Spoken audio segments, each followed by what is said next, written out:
Everyone, welcome to chem optimise. So quantum का last video में हम लोग ने डिस्कस किया था about particle in a one dimensional box. तो आज हम लोग डिस्कस करेंगे particle in two dimensional three dimensional box and हम लोग डिस्कस करेंगे degeneracies of the different systems, that is 1D, 2D and 3D box systems. So if you are new to this channel, please subscribe the channel and hit the bell notification, ताकि आप लोग को पता चल जाए जब भी मैं एक नया कंटेंट अपलोड करूं और मुझे भी एनकरेजमेंट मिले नया कंटेंट्स बनाने के लिए। I will always make sure कि इस वीडियोस का जो कंटेंट्स है वो आपके लिए बहुत हेल्पफुल रहे और इस लेक्चर का PDF नोट्स आप लोग को डिस्क्रिप्शन बॉक्स में मिल जाएगा। So let's move on to the topic. So first of all we will discuss about particle in a two dimensional box. So last class में हम लोगों ने डिस्कस किया था what is particle in a one dimensional box, कैसा होता है उसका फिजिकल सिग्निफिकेंस एक्चुअली। तो लास्ट क्लास में हम लोगों ने देखा था कि लेंथ जो है वो एक डायरेक्शन में एक्सटेंड कर रहा था। तो आज हम लोग देखेंगे जो लेंथ है वो दोनों डायरेक्शन में एक्सटेंड करेगा। सो हम लोग को एक रेक्टेंगुलर बॉक्स मिलेगा ऐसा इन दिस मॉडल सिस्टम, जहाँ पे इसका लेंथ जो है वो x और y दोनों डायरेक्शन में एक्सटेंड करेगा। तो मान लेते हैं ये x डायरेक्शन में एक्सटेंड कर रहा है यहाँ, और इस तरफ जो है y डायरेक्शन में एक्सटेंड कर रहा है। मान लेते हैं x डायरेक्शन में इसका लेंथ है Lx और y डायरेक्शन में इसका लेंथ है Ly। सो यहाँ पे जो पार्टिकल है वो दोनों डायमेंशन में मूव करेगा, x और y डायरेक्शन दोनों डायमेंशन में मूव कर सकता है यहाँ पे पार्टिकल। तो एक चीज़ हम लोग को यहाँ पे जानने का ज़रूरत है कि वेव फंक्शंस जो है, wave functions of quantum mechanical systems are multiplicative in nature.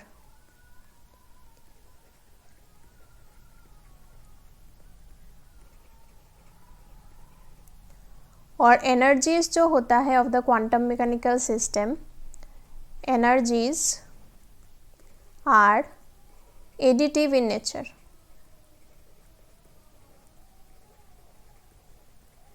So last class में हम लोगों ने ऑलरेडी डिस्कस कर लिया है wave function of one dimensional system and so now we can easily derive the wave function of two dimensional and three dimensional systems and also the energies of this systems.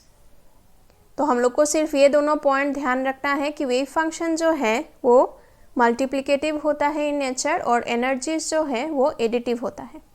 So wave function जो है, यहाँ पे bracket में मैं लिख रही हूँ XY, क्योंकि वो x और y डायरेक्शन दोनों डायमेंशन में ये वेव फंक्शन एग्जिस्ट करेगा। सो ये जो होगा wave function along x axis और wave function along y axis का प्रोडक्ट हो जाएगा। तो यहाँ से हम लोग लिख सकते हैं wave function along x axis. हम लोग इसको अगर particle in a one dimensional box consider करें तो हम लोग को पता है इसका वेव फंक्शन कैसे लिखते हैं। सो विल राइट √2/L और यहाँ पे लिखेंगे Lx, क्योंकि लेंथ जो है वो x डायरेक्शन में है Lx। So will write 2/Lx sine of nx πx/Lx। यहाँ पे हम लोग एनर्जी लेवल जो है along the x direction nx से डिनोट कर रहे हैं, और ये प्रोडक्ट हो जाएगा with the wave function along y direction, जिसका एक्सप्रेशन होगा √2/Ly sine of ny πy divided by Ly. So this will be the complete wave function. तो इसको अगर हम लोग पूरा मल्टीप्लाई करके लिखें तो ये हो जाएगा √2/Lx इंटू √2/Ly। ये होगा sine of nx πx/Lx into sine of ny πy/Ly।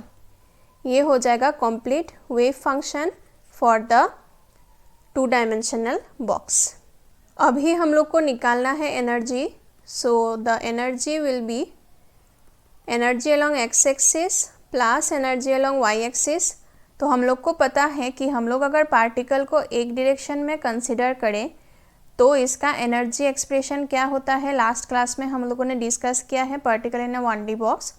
सो इसका वैल्यू होता है n²h²/8ml²। तो यहाँ पे x डायरेक्शन में जब पार्टिकल मूव कर रहा होगा तो इसका एनर्जी हो जाएगा energy level that is nx²h²/8m, l जो लेंथ है that is lx, so lx² हो जाएगा।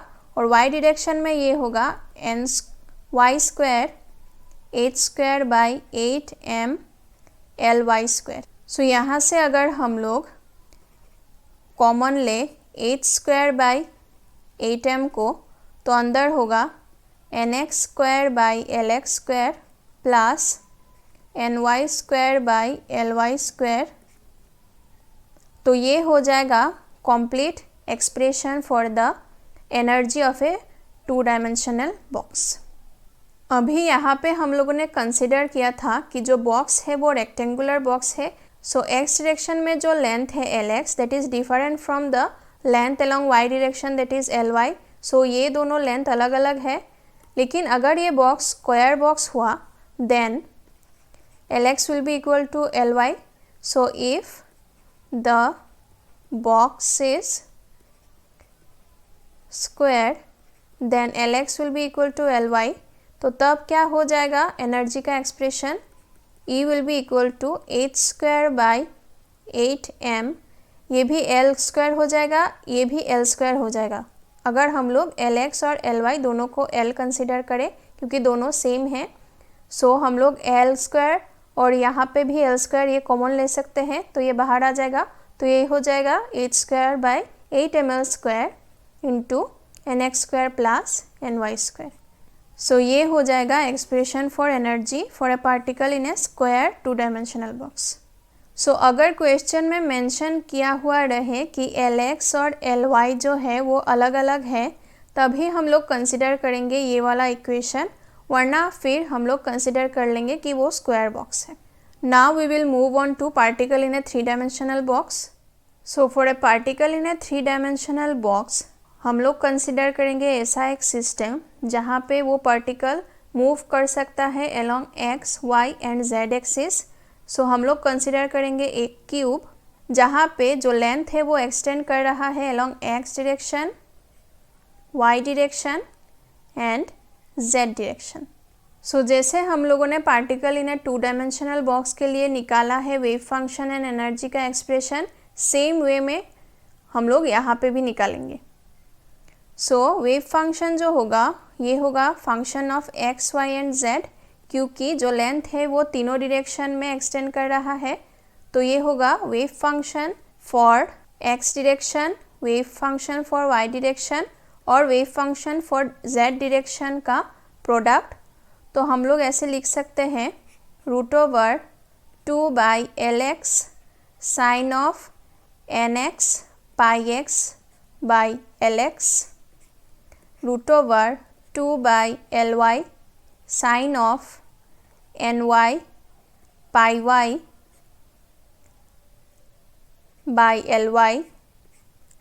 √2/lz sine of nz πz/lz। तो इसको अगर हम लोग अरेंज करके लिखें तो ये होगा √2/lx इंटू √2/ly इंटू √2/lz sine of nx πx/lx sine of ny πy/ly sine of nz πz/lz। So ये हो जाएगा वेव फंक्शन का expression for a particle in a 3 dimensional box. अभी हम लोग को एनर्जी का एक्सप्रेशन निकालना है।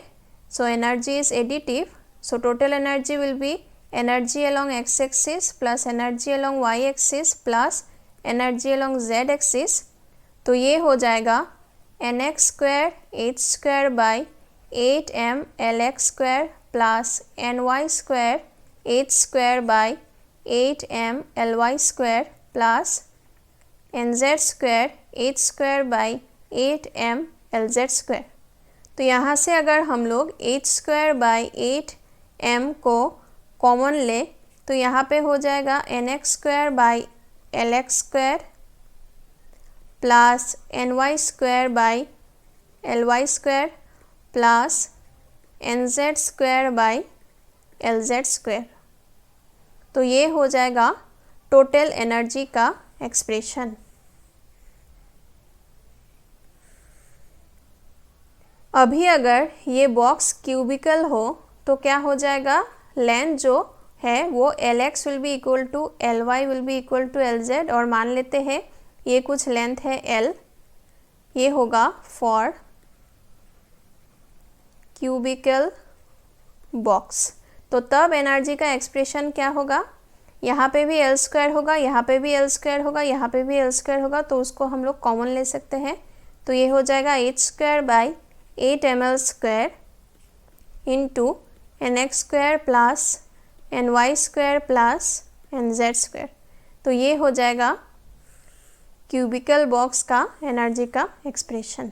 तो अभी तक हम लोगों ने डिस्कस किया है wave function and energy expression for particle in a two dimensional and three dimensional box. तो अभी हम लोग को देखना है डीजेनरेसिस कैसा होता है in this systems. So what do we mean by degeneracy actually? Degeneracy means equal energy. So degenerate levels actually mean कोई भी नंबर ऑफ लेवल्स का जब एनर्जी वैल्यू जो है वो सेम हो जाता है या फिर इक्वल हो जाता है, तब हम लोग उन लेवल्स को बोलते हैं डीजेनरेट लेवल्स। तो यहाँ पे हम लोग निकालेंगे नंबर ऑफ डीजेनरेट लेवल्स कितना होता है for the different energy levels in case of 1D, 2D and 3D boxes. So for 1D box हम लोग को पता है एनर्जी का एक्सप्रेशन होता है n square h square by 8ml square. यहाँ पे एक ही डायमेंशन होता है। सो फॉर ग्राउंड स्टेट मीन्स जब n इक्वल्स टू 1 होगा तब एनर्जी का वैल्यू होगा h square by 8ml square. For first excited state n का वैल्यू होगा 2, तो एनर्जी का एक्सप्रेशन हो जाएगा 2 square that is 4h square by 8ml square. For second excited state n का वैल्यू हो जाएगा 3, so energy will be equal to 3 square will be 9, so it will be 9h square by 8ml square. For third excited state n का value हो जाएगा, third excited state एक बढ़ा के लिखना है, सो ये हो जाएगा 4। सो एनर्जी का एक्सप्रेशन हो जाएगा 4 square that is 16h square by 8ml square. तो अभी अगर हम लोग एनर्जी लेवल्स ड्रॉ करें तो ये कुछ ऐसे दिखेगा। सो अगर हम लोग यहाँ पे जो यूनिट है उसको h square by 8ml square consider कर ले तो ये होगा 1 into h square by 8ml square, 4 into h square by 8ml square, 9 into h square by 8ml square, 16 into h square by 8ml square. तो अभी अगर हम लोग एनर्जी को प्लॉट करें यहाँ पे, तो अगर यहाँ पे है 0 एनर्जी और यहाँ पे हम लोग मान लेते हैं 1 in the units of h square by 8ml square, तो ये हो जाएगा 0 एनर्जी लेवल एकदम नीचे वाला, उसके बाद 1, उसके बाद हम लोग ये कंसिडर कर रहे हैं 4 वाला, उसके बाद 9, उसके बाद 16। तो ये 1 वाला जो एनर्जी है, 1 यूनिट वाला एनर्जी, वो सिर्फ n इक्वल्स टू 1 के लिए पॉसिबल है। जो 4 यूनिट वाला एनर्जी है वो सिर्फ n इक्वल्स टू 2 के लिए पॉसिबल है। जो 19 यूनिट वाला एनर्जी है वो सिर्फ n इक्वल्स टू 3 के लिए पॉसिबल है, और जो 16 यूनिट वाला एनर्जी है वो सिर्फ n इक्वल्स टू 4 के लिए पॉसिबल है।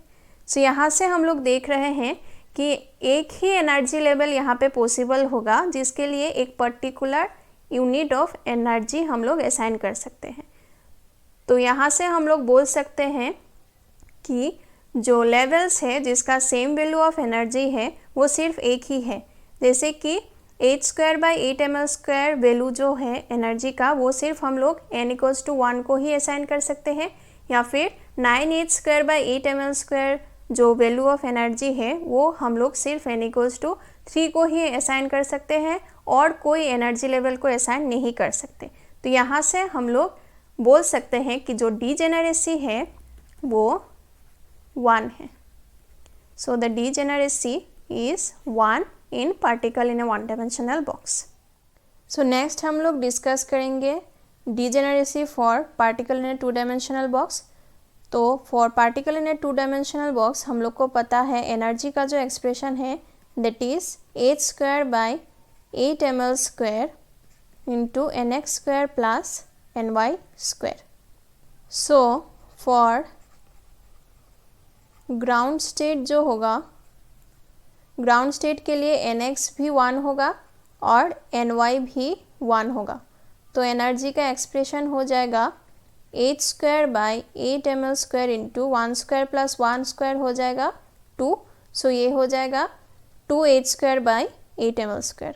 उसके बाद हम लोग अगर एक का ग्राउंड स्टेट कंसिडर करें और दूसरे डायमेंशनल में फर्स्ट एक्साइटेड स्टेट कंसिडर करें, इसका मतलब अगर nx हुआ 1 और ny हुआ 2 तो एनर्जी का एक्सप्रेशन हो जाएगा h²/8ml² इंटू nx² हो जाएगा 1² और ny² हो जाएगा 2²।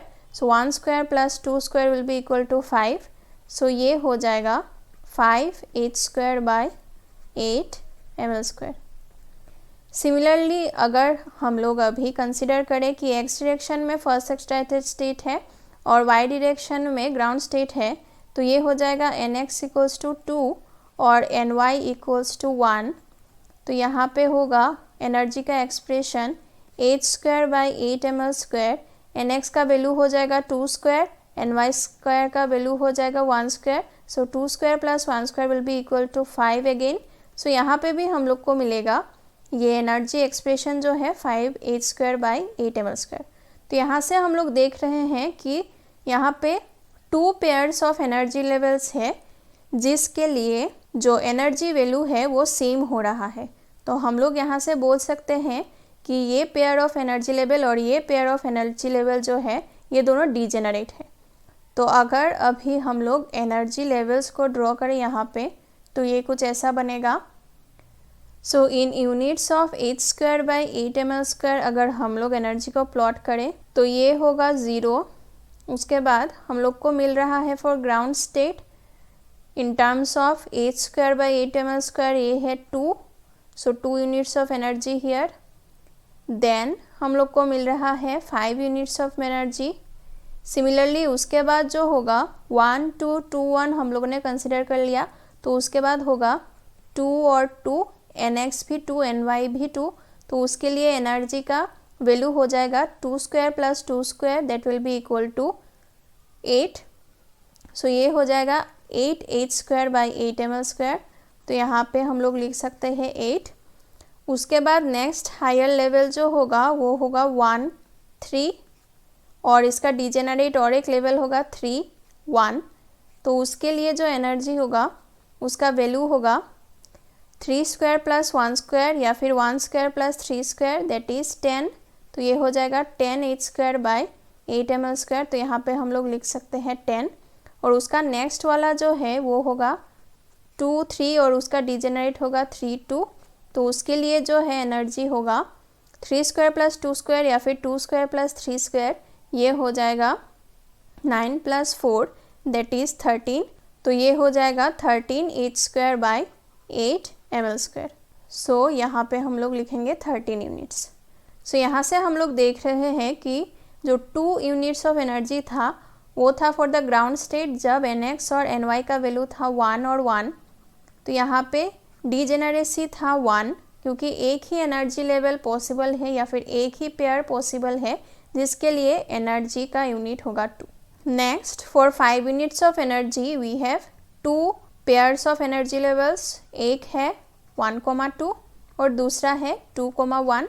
इसके लिए इन दोनों पेयर्स ऑफ एनर्जी लेवल्स के लिए एनर्जी का यूनिट होगा 5।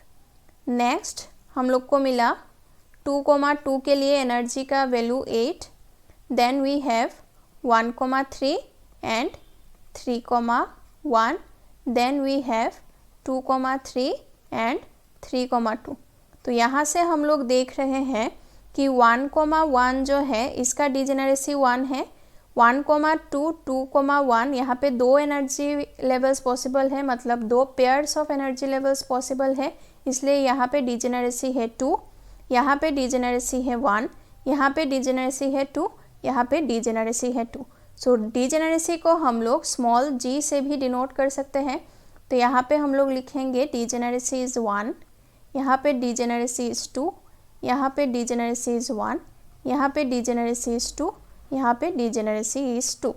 सो एक चीज़ हम लोग यहाँ से ऑब्ज़र्व कर सकते हैं कि जब nx और ny का वैल्यू इक्वल है तब डीजेनरेसी 1 है। जैसे कि 1,1 के लिए डीजेनरेसी 1 है, 2,2 के लिए डीजेनरेसी 1 है, लेकिन nx और ny का वैल्यू जब अलग अलग है तब डीजेनरेसी 2 है, जैसे कि यहाँ पे और यहाँ पे।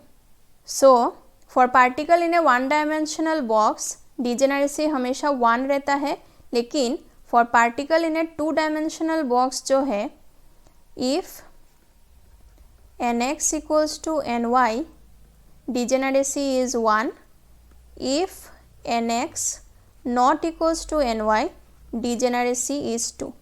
तो ये हम लोग को ध्यान रखना है। सो नेक्स्ट हम लोग डिस्कस करेंगे for particle in a 3 dimensional box. तो उसके लिए एनर्जी एक्सप्रेशन जो होता है that is h² / 8ml² nx² plus ny² plus nz²। So for ground state क्या होगा, for ground state nx equals to ny equals to nz, इसका value हो जाएगा 1। सो एनर्जी होगा 1² plus 1² plus 1² that is 3h² / 8ml²। उसके बाद हम लोग इसको कॉम्बिनेशन करके लिख सकते हैं। नेक्स्ट कॉम्बिनेशन ऐसा हो सकता है कि nx का वैल्यू है 1, ny का वैल्यू है 1, nz का वैल्यू है 2। सो इसके लिए एनर्जी का वैल्यू हो जाएगा 1² plus 1² plus 2² that is 6h² / 8ml²। तो अगर हम लोग ले nx equals to 1, ny equals to 2, nz equals to 1, तो इसके लिए भी एनर्जी आएगा, कैलकुलेट करके देख सकते हैं, ये आएगा 6h² / 8ml²। और अगर nx equal to 2, ny equals to 1 और nz इक्वल्स टू 1 हम लोग कंसिडर करें तो इसके लिए भी एनर्जी का वैल्यू आएगा 6h² / 8ml²। तो यहाँ से हम लोग देख रहे हैं कि यहाँ पे 3 ऐसा पेयर्स पॉसिबल है जिसके लिए एनर्जी वैल्यूज सेम रहेगा। तो यहाँ पे हो जाएगा degeneracy is 3। So next higher level जो होगा उसके लिए कॉम्बिनेशन होगा 1 2 2 2 1 2 2 2 1, और उसके लिए जो एनर्जी का वैल्यू होगा that will B 2² plus 2² plus 1² या फिर 2² प्लस 1² प्लस 2² या फिर 1² प्लस 2² प्लस 2²। इसका वैल्यू आ जाएगा 9h² / 8ml²। सो ऐसे करके हम लोग डिफरेंट एनर्जी लेवल्स का प्लॉट बना सकते हैं। सो यहाँ से अगेन अगर हम लोग h² / 8ml² के यूनिट्स में एनर्जी को प्लॉट करें तो ये होगा 0। उसके बाद ग्राउंड स्टेट के लिए है 3h² / 8ml², तो ये हो जाएगा 3। उसके बाद नेक्स्ट हायर लेवल है 6, उसके बाद है 9, उसके बाद होगा 11, उसके बाद होगा 12, उसके बाद होगा 14। आप लोग कैलकुलेट करके देख सकते हैं। इसके लिए जो एनर्जी लेवल्स पॉसिबल है दैट विल बी 1 1 1। देन इसके लिए पॉसिबल है 1 1 2, 1 2 1 और 2 1 1। नेक्स्ट वाला जो है उसके लिए पॉसिबल है 1 2 2, 2 1 2 एंड 2 2 1। उसके बाद नेक्स्ट वाला जो है उसके लिए पॉसिबल है 1 1 3, 1 3 1 एंड 3 1 1। उसका नेक्स्ट जो है उसके लिए पॉसिबल है एनर्जी लेवल 2 2 एंड 2। उसके नेक्स्ट वाला जो है 14 यूनिट्स, उसके लिए एनर्जी लेवल्स 6 पॉसिबल है, 6 पेयर्स पॉसिबल है जिसके लिए एनर्जी का यूनिट होगा 14। तो ये हो जाएगा 1 2 3, 1 3 2, 2 1 3, 2 3 1, 3 1 2 एंड 3 2 1। सो ये 6 एनर्जी लेवल्स का कॉम्बिनेशन पॉसिबल है for this unit of energy 14 h² by 8 ml²। तो यहाँ से हम लोग एक चीज़ डिड्यूस कर सकते हैं, इसका डिजेनरेसी है 1, यहाँ पे 3 पेयर्स पॉसिबल है इसलिए इसका डिजेनरेसी है 3, इसका भी डिजेनरेसी है 3, इसका भी डिजेनरेसी है 3, इसका डिजेनरेसी है 1 और इसका डिजेनरेसी है 6। सो यहाँ से एक चीज़ हम लोग डिड्यूस कर सकते हैं कि for a particle in a 3 dimensional box, if nx equals to ny equals to nz, degeneracy जो होगा वो 1 होगा। जैसे कि फॉर 2 2 2 1 1 1 जहाँ पे nx ny और nz का वैल्यू सेम था उसके लिए डिजेनरेसी 1 था। If nx equals to ny is not equals to nz, तो डिजेनरेसी जो होगा वो 3 होगा। जैसे कि यहाँ पे इसका मतलब ये है कि 2 एनर्जी लेवल सेम है और एक अलग है। जैसे कि यहाँ पे 2 सेम है 1 1 और एक अलग है दैट इज़ 2, तो इसके लिए डिजेनरेसी था 3। यहाँ पे भी 2 एनर्जी लेवल सेम है जैसे 2 2 और एक अलग है दैट इज़ 1, इसके लिए भी डिजेनरेसी 3 था। यहाँ पे भी 2 सेम है 1 1 एक अलग है 3, तो इसके लिए भी डिजेनरेसी 3 था। तो ऐसे अगर एनर्जी लेवल्स हुआ जहाँ पे 2 सेम है और एक अलग है तो इसके लिए डिजेनरेसी होगा 3। And if nx is not equals to ny is not equals to nz, तो डिजेनरेसी का वैल्यू हो जाएगा 6। इसका मतलब ये है कि जब सब एनर्जी लेवल्स अलग अलग होगा, जैसे कि यहाँ पे 1 2 3 सब अलग अलग है, 1 is not equal to 2, 2 is not equal to 3, इसके लिए जो पॉसिबल नंबर ऑफ पेयर्स है that is 6, so degeneracy is 6 है। तो इसलिए if nx is not equals to ny is not equals to nz, तब डिजेनरेसी का वैल्यू हो जाएगा 6। सो ये कुछ इम्पॉर्टेंट डिस्कशंस था on the particle in a 1 dimensional 2 dimensional and 3 dimensional box. ये इम्पॉर्टेंट है from all competitive exam point of view. So आप लोग को अगर इस वीडियोस का कंटेंट्स अच्छा लगा तो ज़रूर इसको शेयर कीजिए among your friends and support this channel bye subscribing it. And आप लोग कमेंट सेक्शन में बता सकते हैं कि कौन सा और नया टॉपिक्स मैं यहाँ पे डिस्कस कर सकती हूँ। And for regular updates and for more information you can follow us in Facebook and Telegram. Thank you so much for watching.